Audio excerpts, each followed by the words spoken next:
लेकिन जो अहंकार है ये भगवान के ज्ञान प्रदान से ही होता है। अविद्या का नाश हुआ, अहंकार नष्ट हुआ, भगवत प्राप्ति हुई। तो खूब भगवान के चरणों का आश्रय लेकर नाम जप करे, भगवत लीला कथा सुने, परोपकार की भावना से सबकी सेवा करे, तो हमारे जहां अंतःकरण में पवित्रता आई तो फिर ये मल विक्षेप सब नष्ट हो जाता है। विक्षेप देखो ना, नाम जप करो तो बार बार विषय चिंतन नहीं होता है, ये विक्षेप है। भोगने की इच्छा होना, भोगने की कामना होना, और दुर्वासना मम सदा परिकर्षयन्ति, दुर्वासना ही मल है। और जो अहंकार है, आवरण अज्ञान, यही हमको अपने स्वरूप का बोध नहीं होने दे रहा, भगवान का साक्षात्कार नहीं होने दे रहा।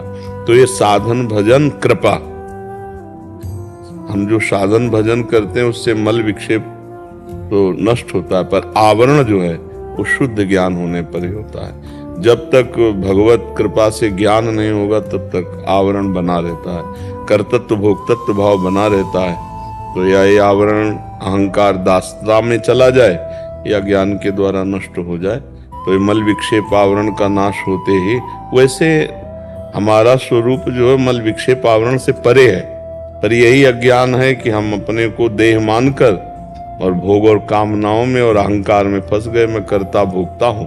तो वही उसी के लिए साधन करना है।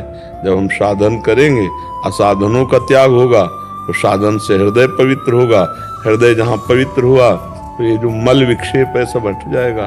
और भगवान करुणा करें, गुरु भगवान कृपा करें कि हमें ये ज्ञान हो जाए कि हम शरीर नहीं है, हम जो पाप कर्म कर रहे हैं, जो अधर्म आचरण कर रहे हैं, ये हमारे द्वारा अज्ञान के द्वारा हुआ, तो भगवान क्षमा करें। तो जीव निष्पाप और परम पवित्र होकर भगवत स्वरूप ही है, उसको ऐसा बोध हो जाता है। किसका प्रश्न है? हाँ, तो बस समझ लिया। विशेष कुमार झा जी, श्री हरिवंश, राधा वल्लभ श्री हरिवंश महाराज जी, प्रेम भक्ति और वैराग्य त्याग के बीच में क्या संबंध है? क्या हमें बिना वैराग्य के प्रेम भक्ति का भाव आएगा? नहीं, बिल्कुल नहीं। जो शरीर में रागी है, जो भोगों का रागी है, जो शरीर संबंधियों का रागी है, उसको प्रेम कैसे हो सकता है? प्रेम तो तब होता है जब जननी जनक बंधु सुत दारा, तनु धनु धाम सुहृद परिवारा, सबकी ममता ताग बटोरी, मम पद मनहि बांध बर डोरी। ये जो सबकी ममता बटोरना है, यही वैराग्य है, राग रहित होना। वैराग्य का मतलब भेष परिवर्तन पर मत जाना।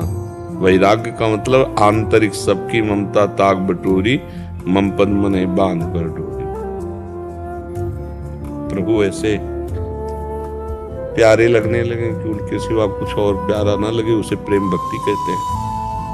प्रभु के सिवा हमारा प्यार का विषय कोई न वस्तु हो, न व्यक्ति हो, न स्थान हो, उसे ही प्रेम भक्ति कहते हैं। जो हमारा कहीं किसी से, तो हमारा मन कहीं जाएगा ही नहीं।